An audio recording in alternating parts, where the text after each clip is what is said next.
Talafol tautua lau Samoa Entertainment TV mai pia.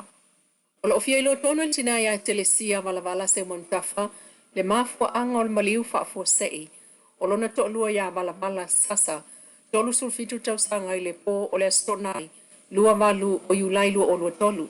O lana tala wa Faatei'a isu enga leo ina wala tau whelua il falmai i le po le astonai. Ai o lona to'alua na usu lava il kaya o le astonai whainga ruenga. Ile loli la ulapise le chafa sanitation i mototua. Peita i pauleo se afiafi wa tuai lon to'alua le fale. Ai te ilval a wantu o lona tau ainga i le vaveau. Tusa o le tasi. La awane e piki a kuia. La awane e piki a tuia e o le falmai. Sa le isone manatu o stulanga whaapea wo o iailo na ainga. Ina ua taunu wantu o taatia mai vala. Ile fale Maliu o le falmai imtotua. O le tala leo. O le fafine na longo ane leo ma o abantu lon to'alua le falmai. Sei faatali le suenga leo pe ona ieta ua. Ai o lana vaai.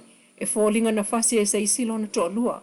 Ia, ole kaya la le skoa ngai ringa e se kuai se me ole lima. Ngā lo te whainga luenga, ia, pe kainga o angela vai o kale se fulkasi, fulurua, ele i o mai ale fale, i o whakarikari ala, ia lea, ele i viri mai foi. Ai po se me le ke ale kasi. Ai viri mai lole ko rua longa uso e ngofo i o i loko pa. Ai me pitango e viri ngu mela ale kari longa uso. Ia o kango lole viri ngu mela. O kango viri ngu mela, o viri aku fai mai longa uso. O lala asau e kapenga magisa ungi lala asau e piki ako o muke ule o ingo whaplea. Pe e se me o kupu e whai mai ele ka ua mai nga whai mai a kisa ungi lala asau e piki ako a. E sa lore kama piki au ma olo malau sana i kiki. Lal kai mila la stonai. Kasi le vaveau. Usa pika e le vaveau le kupu e le mele la stia. Vaveau la sa. Tonga pole nga kupu e le kasi. Kia kasi. Ele i ai so ma fau se mea whaapea o olo korua o. Au la kula e longa o so makua o la kulo o se fafu e mai longa o so makua. Peke lelo roko. Ufakulo lea. Pe se mea o kupu. E mai longa o so.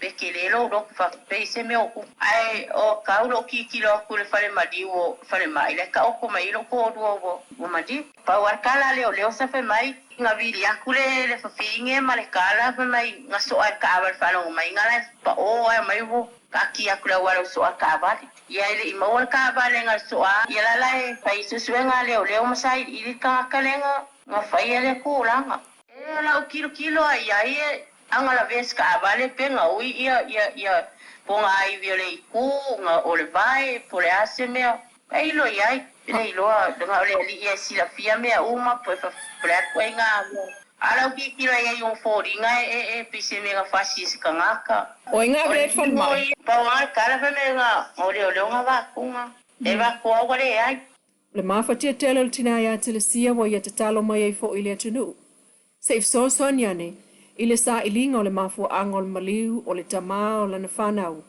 o lona to'alua Valavala sasa sto tol so fito sanga matua wa Maliu au tuua le tina mo na loe to'a ono e o le tala mai leo sa uno le fionga komsina tanga leo mfalpuipui ina wo tato fesilingia au longo i tino Filipo o lo osu ele ave ta'avale le hit and run po le tangata leana la vea ile wa Maliu masola ese na tupu wana po i luma le tikalicious i lalovaya, mai alo whaawau suenga leo.